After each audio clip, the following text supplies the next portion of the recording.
You have this in your pocket right now. You use it to buy coffee, pay rent, and save for the future.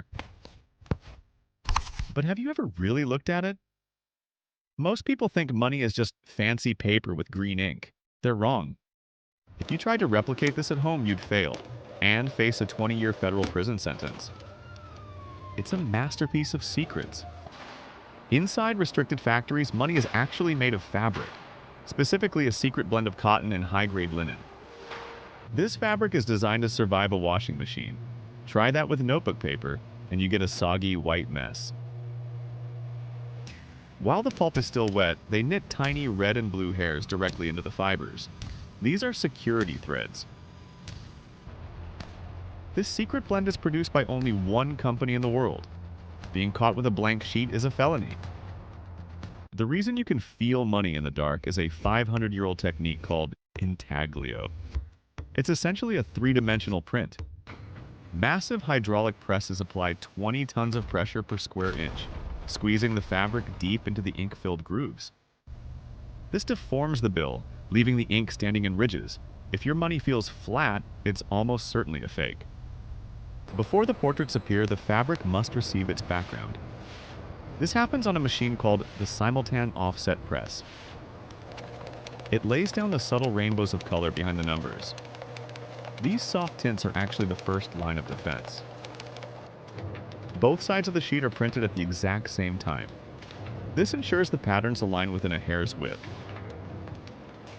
If the front and back don't match perfectly, the bill is destroyed. The Treasury allows zero room for any technical error. Now for the ink. It's not just color. It's a chemical cocktail that costs more per gallon than a luxury car. The back of the bill uses green ink, while the front uses black. Both are magnetic and tracked by high-speed sensors. Then there's the color-shifting ink. It contains metallic flakes that reflect light differently depending on how you hold the bill. On a $100 bill, the copper bell in the inkwell turns green. This ink is guarded by armored convoys during transport. Look at the blue ribbon on 100. It's woven through the bill, containing nearly 1 million microscopic plastic lenses. When tilted, these lenses focus on hidden images, making the bells move. It's a high-tech computer disguised as a cloth. But the most clever tricks are hidden in the shadows. Hold any bill to the sun, and a face appears. This is a watermark. It's created by making the fabric slightly thinner in specific areas during the very first stage. Next is the security thread, a thin polymer strip that only reveals its true color under the glow of ultraviolet light. Each denomination has its own glow. 5s are blue, 10s are orange, and 100s are a vibrant, high-security pinkish red. Take a look at the border of the portrait. Those solid lines are actually thousands of microscopic, perfectly printed words. Standard scanners can't see this microprinting. To a copier, these words look like a blurry, broken, and useless gray mess. Finally, the sheets move to the stage where the Treasury seal and unique serial numbers are finally added to the bill.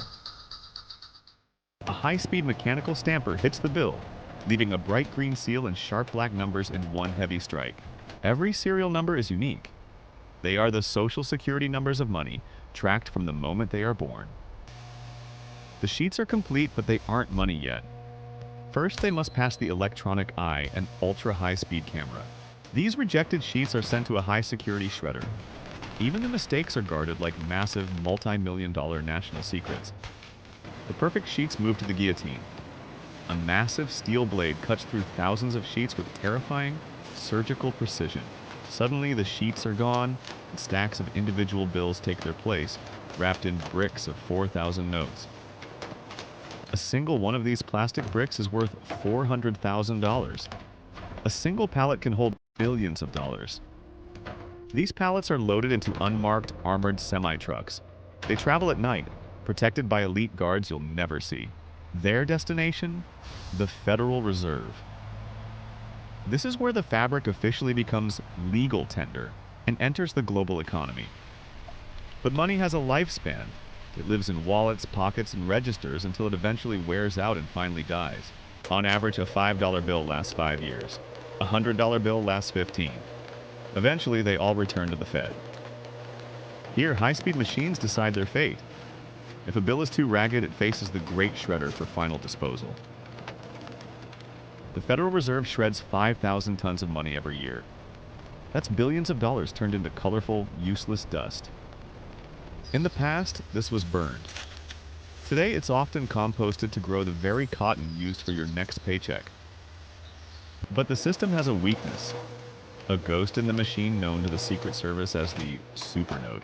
These aren't standard fakes. They are printed on industrial machines using the exact same ink as the US government. A digital magnifying glass moves between them, showing that even the microscopic ink splatters are in the exact same positions. Rumors suggest these are produced by foreign governments as economic warfare, designed to crash the dollar from the inside. As we move toward a digital world, you might wonder, is physical cash even necessary for our society anymore? For the government, cash is about control. For you, it's about privacy. A digital dollar can be tracked everywhere. A physical dollar is anonymous. That's why the printing presses will never truly stop. They are a physical anchor. Why do we work 40 hours a week for these pieces of cloth? The secret isn't in the cotton. It's in the collective belief of 8 billion people.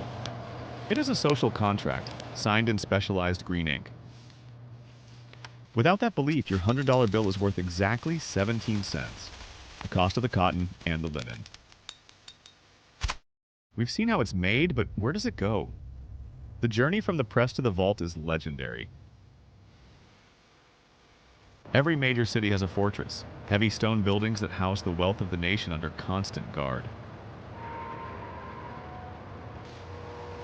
Inside, robotic sorters handle millions of dollars a minute, moving them through a labyrinth of pneumatic tubes and cages.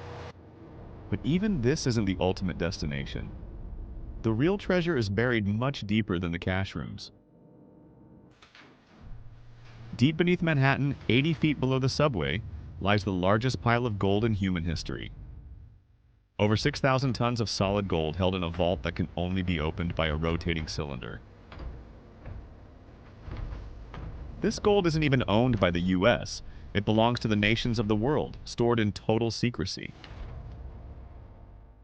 Every bar is worth nearly $1 million, and there are hundreds of thousands of them stacked like bricks. The security here is so tight that no single person has the combination to open the main vault door. They say if the world's economy ever truly reset, this room would be the only thing left that mattered. I spent weeks researching how the Fed guards this gold and how they move it without anyone noticing. I put together a deep dive into the Federal Reserve's golden vaults. Would you like to go inside? Keep your eyes peeled for our next video to join me as we break into the Fed's gold vault. Don't forget to subscribe if you want to master the hidden systems that run our world. I'll see you in the vault. Thanks for watching, and keep an eye on the money in your pocket.